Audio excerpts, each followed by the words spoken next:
All right, so let's take a look at the ultimate goal of what we have. It's going to be something like this. Okay, so right now what we have is uh, something where the menu, right now it's fixed. It doesn't have to be fixed, but right now it's fixed. And it has this little menu icon. If we hover over it, the options pop up. And then when we are gone away from it, the options go away. This actually serves to be a home button so that if you wanted to always go back to the main landing page of this contribute website, then you could click that, or you could go to this hover button. And then whenever you get outside on a larger screen, you'll see that we get uh, rid of the little hamburger menu icon, and then we get our links showing up in a floating fashion as opposed to the way that they were here, where they are listed in a block level fashion. Okay, so that it would be just really simple for you to click any of those on a mobile device. So perhaps a good place then to start would be just by getting this top navigational section, just getting that with a dark background, and making it so that this contribute logo is on the left and that the hamburger menu is on the right. All right, so maybe we could just start with that. All right, so let's come back over here and let's take a look at our HTML. So I'm going to go ahead and do a split screen on this. Let's do a horizontal split, and I'm going to come down here and click. While that pane has focus, I'm going to go to styles, and so there we have both of these open at the same time. So let's just take a really quick look at our actual structure, okay, so that you can see what we've got. So we start with our body tag, and then we go into our header, and inside of our header is where our nav is. All right, and so this nav has an ID of global nav on it, okay, and inside of that immediately we have two just regular links. They're not in a list, okay. The first link is the home. It has a home ID, and it has an image file inside of it that is for the logo type, okay? And you'll see that's the logo right there.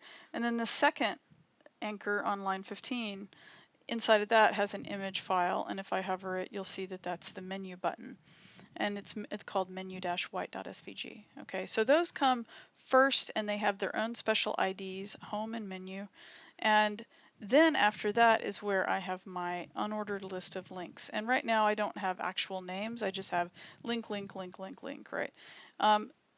Later it would kind of probably be helpful to give these names something other than link, things that could be more like real names on a website. And the reason is because if they're, a lot of times you're going to have things that are longer than 4-letter words. And so you could put something that would be more realistic so that you could get a better idea of your spacing. But for right now, we're just going to stick with this to keep it simple. All right, and so that's the basic structure of that nav, okay? And so the first thing that I'm going to do is I'm going to target the global nav ID, and I'm going to give it some styling. Namely, let's go ahead here and remember to do a global nav ID, you're going to start with the hashtag, right? And whenever you're in the CSS, and we're going to type global nav. It has to be spelled right with the same case. So if you have like a capital G, make sure that you're using capital G in your CSS and so on. I just try to keep everything lowercase, and you can't have spaces, of course. All right, so for global nav ID, let's go ahead and give it a background color. And instead of, I think I had it as pure black, let's do like almost black, 222. Let's see how that looks. And then if I pull up my browser, you'll see, okay, so it's gone to this sort of charcoal color in my nav, and you see that the links are encapsulated in that, and then everything down below that is just regular text. Okay, so we've gotten at least the color assignment working. All right, and I'm going to kind of collapse this down a little bit so it doesn't take up the entire page. Let's kind of do this over here and close that up just a little bit. Let's do this. Okay, so now that I've got the color, the thing I think I want to deal with next maybe is sort of containing the size of these, the logo and the menu button. So before I do anything else with global nav, I want to come down below and let's do a rule that is for this isn't, let's see, home it's an ID that is attached to this anchor tag. We want to target the image that's inside of it. So in order to do that, then what we can do is we can say, down here we'll say a pound home, or you could just say pound home. That would work too.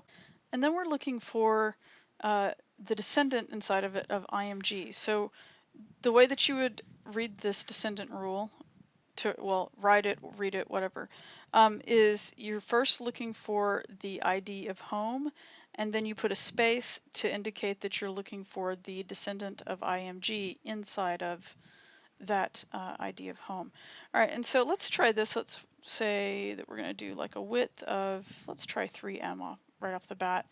And that might be just a little bit too small. Let's see, about 4M, and see how that looks.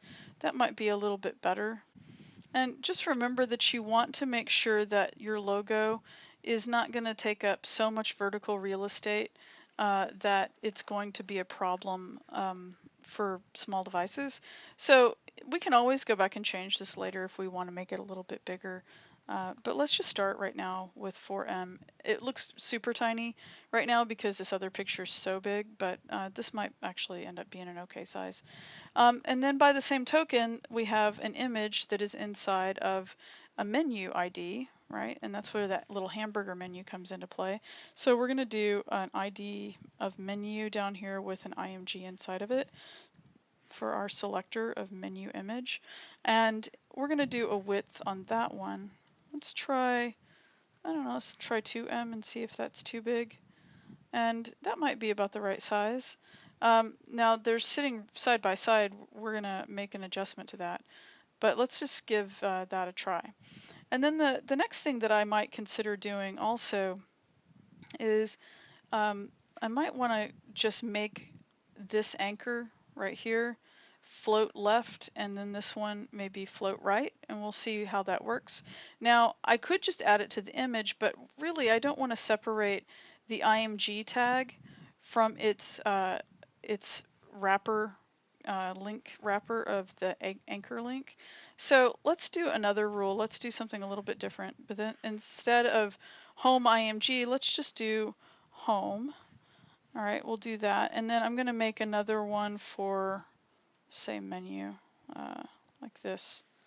All right, so I've got two empty ones here. So for the home menu, I'm going to say, let's just say float left.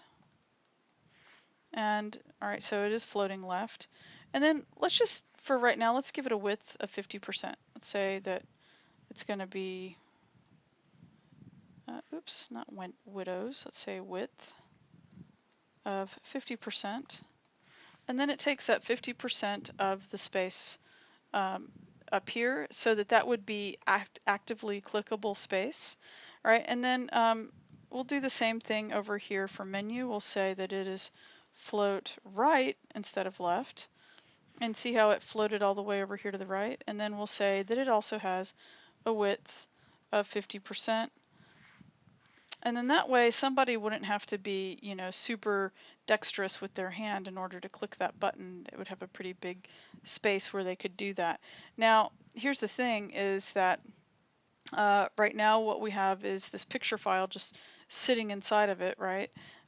Well, what we can do is we can make it so that the menu anchor link, right? This is the whole menu right here, is this whole A tag, and it has an image inside of it. What we can do is we can tell that it's text align right, like that, and then that way the picture file, because we haven't told it to be display block or anything, the picture file will align as if it's just a regular inline element, because it is like text, and it goes off to the right side. All right, so so now we've at least got those things separated so that they you know, stay out there.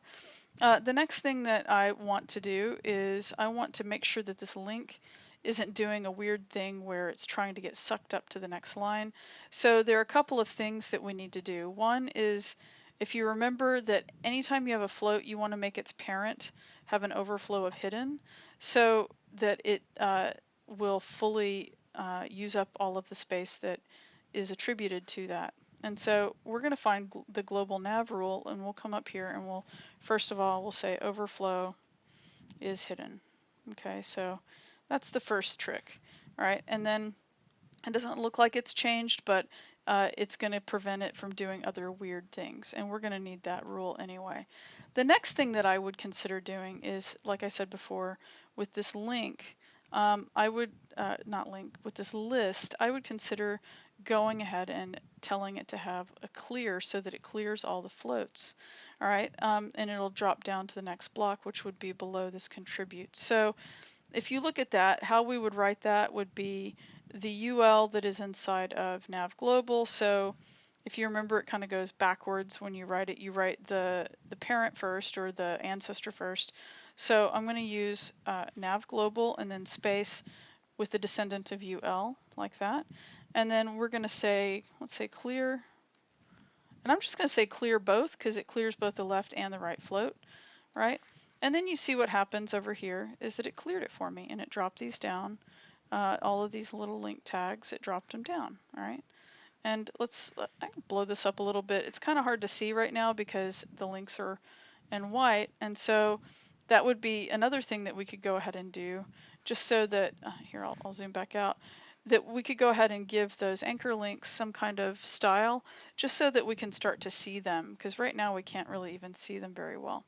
So let's go, and I'm not going to make it for all anchor links. I'm going to make it for the anchor links that are inside of this global nav, right? So we'll say global nav, and then in fact, I want it to be specifically inside the UL, inside the list items, and I want those anchor tags to have this particular styling. Okay, I don't want it to be all links, because I don't necessarily want the logo or this hamburger menu to get the same styling.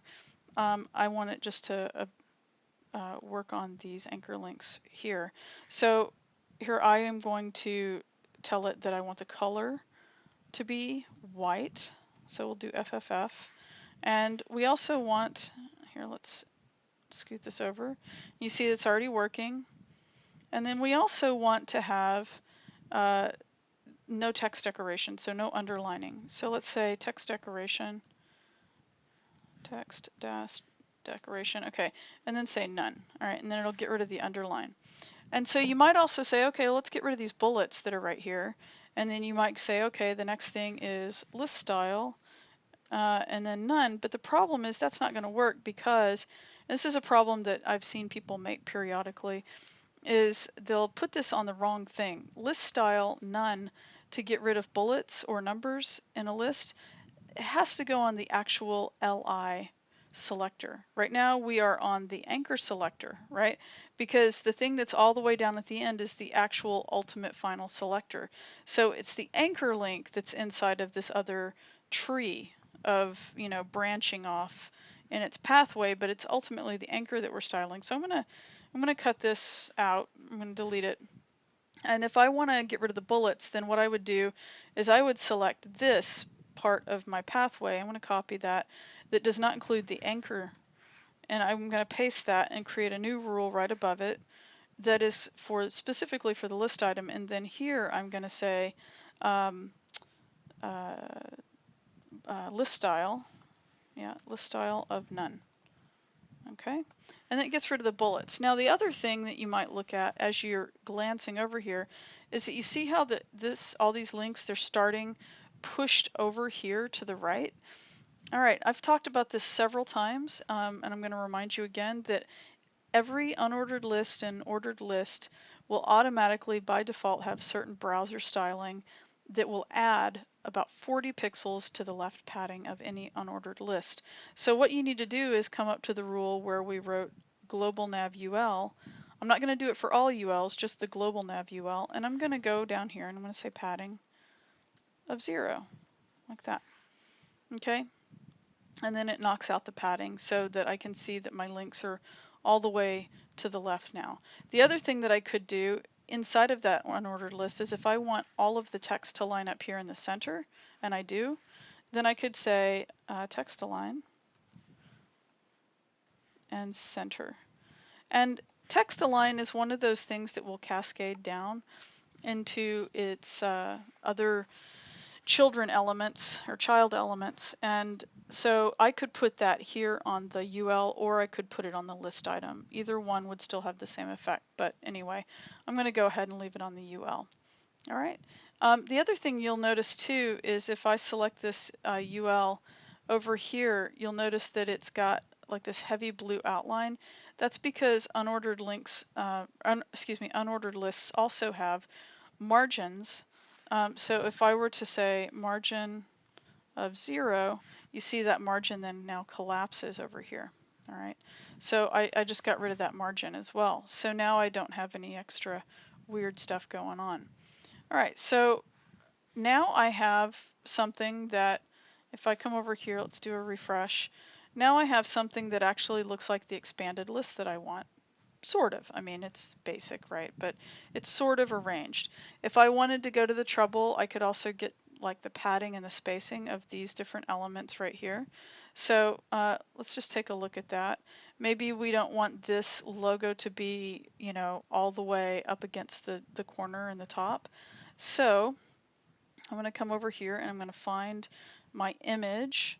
All right, so let's find the actual image. And here's the thing that I'm going to show you. If I start to add padding to my image, let's start with this menu button over here. If I go and I add padding, watch what's going to happen. Let's say that we add padding of 1em. It makes it so that the picture seems like it disappears. Let's do like 0.5. And see what's happening is it's making it really, really small. Now, why is it doing that? You might wonder. Well, it's because I am telling the image exactly how big to be, if you remember, because up at the very top here, we've got box sizing of border box applied to every single element in here.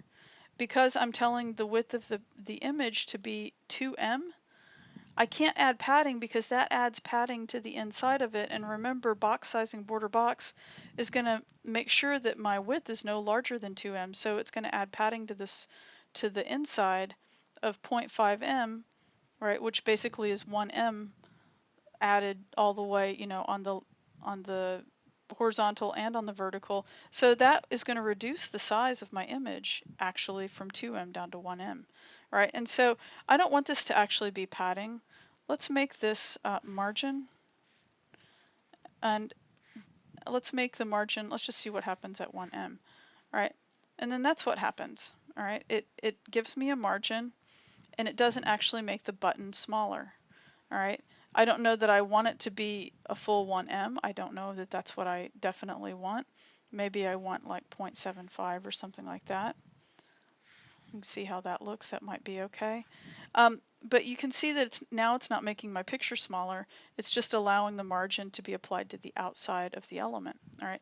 So we could take that same approach then. Let's copy this, and we'll put it here on the home IMG. Let's do a paste. And then you can see now that that is set off the side as well.